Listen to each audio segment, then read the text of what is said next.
नमस्कार दोस्तों, MBA study point में आपका फिर से स्वागत है। दोस्तों आज की इस वीडियो में हम बात करेंगे वर्ल्ड प्रेस फ्रीडम इंडेक्स के बारे में। वर्ल्ड प्रेस फ्रीडम इंडेक्स किसी भी देश के अंदर मीडिया की स्वतंत्रता को दिखाता है और जैसा कि आपको पता है मीडिया लोकतंत्र का एक स्तंभ होता है। किसी भी देश के अंदर वहाँ पर लोकतंत्र को जीवित रखने के लिए मीडिया का स्वतंत्र रहना, मीडिया का सुरक्षित रहना और मीडिया के ऊपर कोई प्रतिबंध ना होना बहुत जरूरी होता है।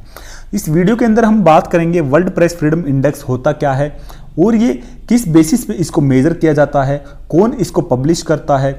उसके अलावा भारत की मीडिया की वर्ल्ड प्रेस फ्रीडम इंडेक्स के अकॉर्डिंग क्या रैंकिंग है, क्योंकि भारत की मीडिया के ऊपर काफ़ी ऐसे एलिगेशन लगे हैं कि वर्ल्ड प्रेस फ्रीडम इंडेक्स ने उनकी रैंकिंग बहुत खराब बताई है इंटरनेशनल लेवल के ऊपर। और भारत की मीडिया को ऐसा देखा जा रहा है कि भारत की मीडिया सत्ता पक्ष का या रूलिंग गवर्नमेंट का जो है गुलाम बन के रहती है। भारत की मीडिया निष्पक्ष या स्वतंत्र खबरें दिखाने में सक्षम नहीं रही है। आइए दोस्तों स्टार्ट करते हैं। तो वर्ल्ड प्रेस फ्रीडम इंडेक्स जो है ये एक एनुअल रैंकिंग है जो दी जाती है। रिपोर्टर विदाउट बॉर्डर एक एनजीओ है, ये पेरिस बेस्ड एनजीओ है जो कि एनुअली ये रैंकिंग पब्लिश करता है और ये इस बेसिस पे पब्लिश करता है कि किसी पर्टिकुलर कंट्री के अंदर मीडिया को कितनी इंडिपेंडेंस दी गई है, क्या मीडिया वहाँ पे सिक्योर और सेफ फील करती है, क्या वो जो सच्ची घटनाएं हो रही हैं उनको दिखाने में मीडिया सक्षम है या नहीं है, क्या गवर्नमेंट का उसके अंदर जर्नलिज्म के अंदर गवर्नमेंट का कोई इंटरफेयर तो नहीं रहता है। इन सब चीज़ों को मापने के लिए वर्ल्ड प्रेस फ्रीडम इंडेक्स का यूज किया जाता है और ये काम किया जाता है रिपोर्टर विदाउट बॉर्डर एक एनजीओ के द्वारा। अगर हम बात करें तो इस चीज़ का इंटेंशन जैसा हमने आपको बताया था, ये मेजर करता है कि वहाँ पे कितनी फ्रीडम जो है जर्नलिज्म को दी गई है। क्या जर्नलिस्ट वहाँ पे सेफ है, क्या वो वहाँ प्रेशर में तो नहीं रहते हैं, वहाँ पे कोई मीडिया के ऊपर सेंसरशिप तो नहीं है। इन सब चीज़ों को चेक इसके रैंकिंग के द्वारा किया जाता है।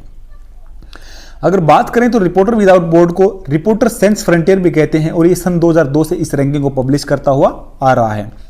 आरएसएफ जो है जैसा हमने आपको बताया था पेरिस बेस्ड ये एक एनजीओ है और ये एनजीओ जो है हम आपको बता देना चाहते हैं कि ये एनजीओ खाली दिखाता है कि पर्टिकुलर कंट्री के अंदर प्रेस को कितनी फ्रीडम है, कि वहाँ पे कोई सेंसरशिप तो नहीं है और वहाँ पे कोई मीडिया को जो है इंडिपेंडेंस कितनी मिली हुई है, वहाँ पे जर्नलिस्ट कितने आपको सेफ फील करते हैं। ये उस चीज़ को चेक नहीं करता वहाँ पे जो जर्नलिज्म है उसकी क्वालिटी कैसी है, ये बस ये चेक करता कि प्रेस कितनी स्वतंत्र है वहाँ पे उस पर्टिकुलर कंट्री के अंदर। तो ये रैंकिंग किस दिन पब्लिश की जाती है, तो ये रैंकिंग पब्लिश की जाती है 3 मई को, क्योंकि 3 मई को वर्ल्ड प्रेस फ्रीडम डे मनाया जाता है। अभी हम बात करेंगे कौन से ऐसे क्राइटेरिया हैं जिसके बेसिस पे वो पेरिस बेस्ड आरएसएफ जो एनजीओ है हमारा वो मीडिया की रैंकिंग को पब्लिश करता है या मीडिया की रैंकिंग को मेजर करता है। तो उसके लिए 5 क्राइटेरिया दिए गए हैं, तो 1 बाय 1 करके हम सबको डिस्कस करेंगे। पॉलिटिकल कंटेस्ट, पॉलिटिकल कंटेस्ट का मतलब ये है कि उस पर्टिकुलर कंट्री के अंदर मीडिया को कितनी स्वायत्ता है, कितनी इंडिपेंडेंस है, वो ऑटोनोमस है या नहीं है, सरकार के अंदर सरकार के द्वारा वहां पे जर्नलिज्म के अंदर कोई इंटरफेयर तो नहीं किया जाता है। दूसरी अगर हम बात करें तो लीगल फ्रेमवर्क, लीगल फ्रेमवर्क के अंदर भी वही आ जाता है कि वहां पे ऐसा कुछ तो नहीं है कि मीडिया के ऊपर कुछ पेनल्टी लगा दी जाती है या मीडिया को इतनी आज़ादी है, क्या वो जो सच्ची घटनाएं देखती हैं उनको वो जैसे वो देखती हैं या जैसे घटनाएं हो रही हैं वैसे के वैसे वो जर्नलिज्म में दिखा सकती है। मीडिया के ऊपर कुछ रिस्ट्रिक्शन तो नहीं लगाए गए हैं कि मीडिया अगर उनको वॉयलेशन करेगी तो उसके ऊपर पेनल्टी हो सकती है, क्या इस टाइप के कानून तो वहां पे नहीं है। तो इन सब चीज़ों को वो चेक करता है इसको लीगल फ्रेमवर्क के द्वारा। तीसरा है इकोनॉमिक कंटेक्स्ट, कि इकोनॉमिक कंस्ट्रेंट तो नहीं है वहां पे, क्या मीडिया का जो सेक्टर है उसके अंदर ग्रोथ कैसी है, मीडिया को वहां पे कैसा सेक्टर माना जाता है, क्या मीडिया के अंदर ऐसा तो नहीं है कि मीडिया को काफी टैक्स पे करना पड़ता हो अपनी पर्टिकुलर कंट्री के अंदर, ऐसी चीजें तो नहीं है। मींस मीडिया का जो सेक्टर है वो कितना हेल्दी है वहां पे, इस चीज को चेक किया जाता है। चौथा होगा कि सोशियो कल्चरल कॉन्टेस्ट, कि वहां पे कोई ऐसे कल्चरल कंस्ट्रेंट तो नहीं है कि वहां की जो सोसाइटी है वहां का जो कल्चर है वो किस टाइप का है, क्या वो डेमोक्रेटिक है, तानाशाही वाला शासन तो नहीं है कि मीडिया खाली वो ही खबरें दिखा सकती हो जो कि वहां की जनता चाहती है, जो वहां का कल्चर है, या मीडिया के ऊपर कोई वहां पे प्रेशर तो नहीं है। इस टाइप की चीजें इसके अंदर इंक्लूड की जाती हैं कि क्योंकि अगर मीडिया के ऊपर कोई प्रेशर आएगा, अगर वो वहां पे डेमोक्रेटिक नेशन में नहीं है तो क्या करेगी, वो सेल्फ सेंसरशिप भी लगा लेती है। मीन्स वो खुद प्रेशर में आके उन खबरों को नहीं दिखा पाएगी, उतनी निष्पक्षता से अपनी पत्रकारिता नहीं कर पाएगी। जो मेजरमेंट करने का एरिया है वो है सेफ्टी, कि वहां पे जर्नलिस्ट कितने सेफ हैं, या क्या जर्नलिस्ट जब रिपोर्टिंग करते हैं जर्नलिज्म करते हैं तब उनको ये डर तो नहीं रहता कि कोई उनको मार देगा अगर उनको वो खबर दिखाई तो। मीन्स साइकोलॉजिकली या इमोशनली वो कितने स्ट्रेस फ्री रहते हैं उस पर्टिकुलर कंट्री के अंदर जर्नलिज्म करते टाइम, तो ये चीज भी उसके अंदर इंक्लूड की जाती है। इसकी बेसिस पे जो है एक क्वेश्चनर तैयार किया जाता है और उस क्वेश्चनर के अंदर ये 5 जो कंटेक्स्ट हमने डिस्कस किए इनसे रिलेटेड जो है वहां पे डाले जाते हैं और उसके बाद में रैंकिंग पब्लिश की जाती है कि किसी पर्टिकुलर कंट्री ने कितना इन 5 कंटेक्स्ट के द्वारा कितना स्कोर किया है और उस पर्टिकुलर कंट्री के अंदर मीडिया कितनी इंडिपेंडेंट है, ये मीडिया की कितनी स्वतंत्रता है, उसके बेस पे ये रैंकिंग उनको दी जाती है। अगर हम बात करें स्कोरिंग की तो 100 पॉइंट टोटल होते हैं इसके अंदर। आप जैसे इसमें 5 कंटेक्स्ट हैं तो आप 20-20 के 5 मान लीजिए, ऐसे होते हैं 100 होते हैं और 100 में से कोई पर्टिकुलर कंट्री कितना स्कोर करती है उसके बेसिस पे उसकी परफॉर्मेंस एनालिसिस की जाती है। फॉर एग्जांपल अगर किसी कंट्री ने 85 से 100 पॉइंट स्कोर किए हैं तो इसका मतलब कि वहां की मीडिया काफी स्वतंत्र है और वो निष्पक्ष खबरें दिखाने में सफल रही है। वहां पे डेमोक्रेसी को जो है मीडिया के द्वारा जीवित रखा गया है और सरकार का ज्यादा वहां पे इंटरफेयर नहीं है। दूसरा अगला है सेटिस्फैक्ट्री। अगर उस वहां की मीडिया 70 से 85 पॉइंट स्कोर करती है, इसका इतना मतलब है कि वहां पे मीडिया की जो कंडीशन, मीडिया की जो इंडिपेंडेंस है वो सेटिस्फैक्ट्री है। अगला की प्रॉब्लमेटिक कि वहां पे सेटिस्फैक्ट्री नहीं है, कुछ ना कुछ प्रॉब्लम है, दैट इज 55 टू 70 पॉइंट अगर उसने स्कोर किए हैं तो। अगला कि वहां की मीडिया काफी मुश्किलें झेलनी पड़ती हैं, वो जो निष्पक्ष खबरें दिखाने में जो है सफल नहीं रहती है, उसके वो कुछ ना कुछ प्रेशर में रहती है। अगर वो स्कोर करती है 40 से 55 पॉइंट तो उसकी कंडीशन डिफिकल्ट है, और अगर वो 40 से नीचे स्कोर करती है तो इसका मतलब वहां पे कंडीशन काफी सीरियस है। और फिलहाल अगर हम बात करें तो 2023 की रैंकिंग के अंदर भारत की मीडिया ने 36.02 का स्कोर किया, यानी यहाँ की मीडिया की जो कंडीशन वो काफी सीरियस है। यहाँ की मीडिया जो है निष्पक्ष खबरें दिखाने में सफल नहीं रही है, वो उनके ऊपर कुछ ना कुछ प्रेशर रहता है, वो निष्पक्ष खबरें दिखाने से कतराते हैं।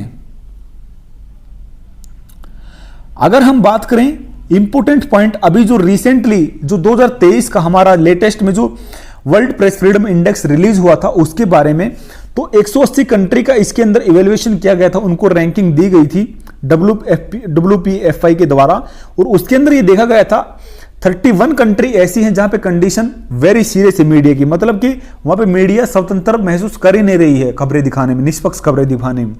अगला 42 कंट्री ऐसी है जहां पे मीडिया डिफिकल्टी महसूस कर रही है, मींस वहां पे उनको कुछ ना कुछ मुसीबतें झेलनी पड़ती अगर वो निष्पक्ष खबरें दिखाते हैं तो। प्रॉब्लमेटिक है जो कि 55 कंट्री है हमारी। गुड और सेटिस्फैक्ट्री जो हमारी ऐसी हैं कि जो 52 कंट्री हैं वहां पे मीडिया की कंडीशन आप अच्छी मान सकते हैं कि वहां की मीडिया को कुछ आजादी दी गई है और वो जो निष्पक्ष खबरें दिखाने में जो है वो सफल रहती है, आप ऐसा मान सकते हैं। अगर हम कंट्री वाइज रैंकिंग देखें और माइन्यूटली अगर देखें तो टॉप के ऊपर रही हमारी जो वो नॉर्वे और आयरलैंड की जो मीडिया है, नॉर्वे और आयरलैंड कंट्री को जो है इसके अंदर टॉप पोजीशन में फर्स्ट एंड सेकंड दिया है।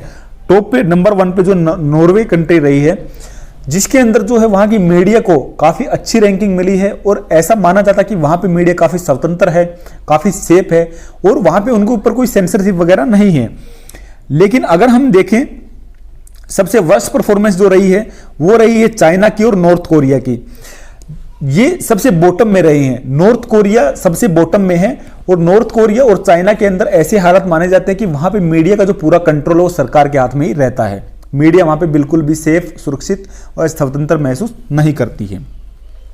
अगर हम इंडिया की बात करें तो चाइना को छोड़ करके भारत से सभी की रैंकिंग अच्छी है। हमारी जो नेबरिंग कंट्री जैसे पाकिस्तान है, बांग्लादेश है, अफगानिस्तान है, श्रीलंका है, वहां की मीडिया की रैंकिंग भारत से काफी अच्छी रही है।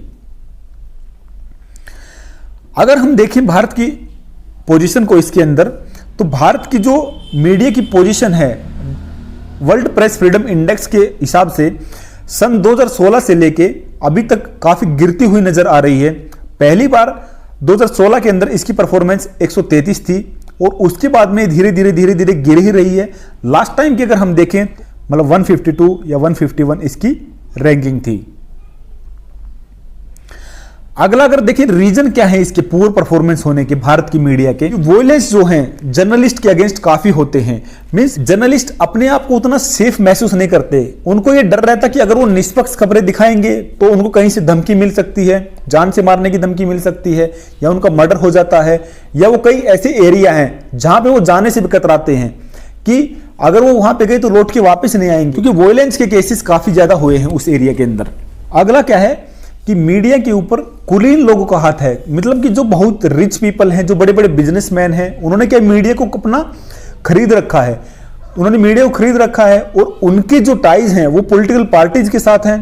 तो इसके हिसाब से क्या हो जाता है, मीडिया उस हिसाब से वीक हो जाती है और वहां पे जो फ्लो ऑफ इंफॉर्मेशन होना चाहिए, जो निष्पक्षता के साथ पत्रकारिता होनी चाहिए, वो नहीं हो पाती उस टाइम पे। फिर तीसरा अगर हम देखें तो मीडिया को कई बार क्या है कि सेल्फ प्रेशर में आ जाती है, क्योंकि मीडिया को यह लगता है, जर्नलिस्ट को कई बार यह लगता है कि अगर वो निष्पक्ष खबरें उन्होंने दिखाई तो उनकी नौकरी तक जा सकती है या उनका मर्डर हो सकता है, उनके खिलाफ कोई वायलेंस हो सकता है।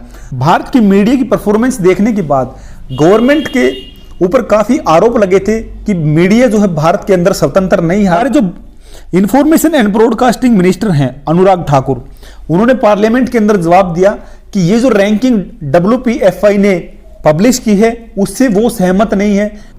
किसी कंट्री की मीडिया को, किसी कंट्री की प्रेस को वो अच्छा नहीं है। उन्होंने आरोप लगाए हैं WPFI के ऊपर कि WPFI ने अच्छे से मेजर नहीं किया, इसलिए उन्होंने भारत की रैंकिंग को गलत दिखाया है।